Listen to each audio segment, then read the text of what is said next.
Hey y'all, welcome back to another one. Today we're going to be talking a little bit about how to cook on a Big Buddy heater. Super simple. So obviously we got our Big Buddy heater here, and so I got here a pot. I'm just going to boil water in it, but this is what I use to cook on a Big Buddy heater. It's simply a paint tray deal. So this you can just pick up at Walmart or hardware store or whatever. Essentially what it is it fits in a 5-gallon bucket, and you use your roller and kind of roll your paint roller against this grate to get the paint off.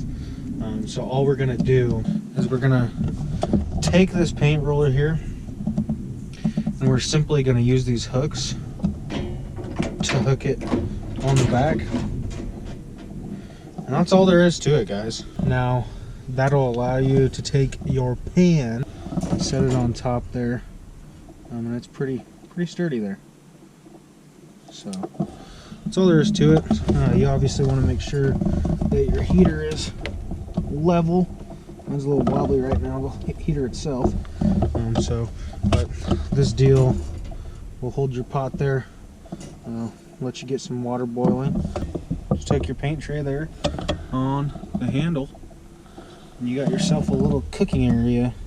So that's just a super easy setup there, so you guys can cook on your Big Buddy heaters. I'm gonna try to make some beef stroganoff in it tonight, but hopefully that little tip helps you guys. These paint trays are super cheap. I picked this up for $2 on clearance at Walmart, but perfectly fits in there and holds on, and so you can have a place to boil your water or whatever you're going to do, cook anything.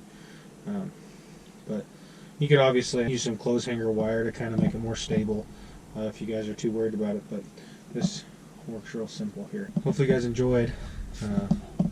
This was a useful little tip for you guys to get you guys cooking on the ice. Give me a thumbs up, and don't forget to subscribe. See you guys on the next one.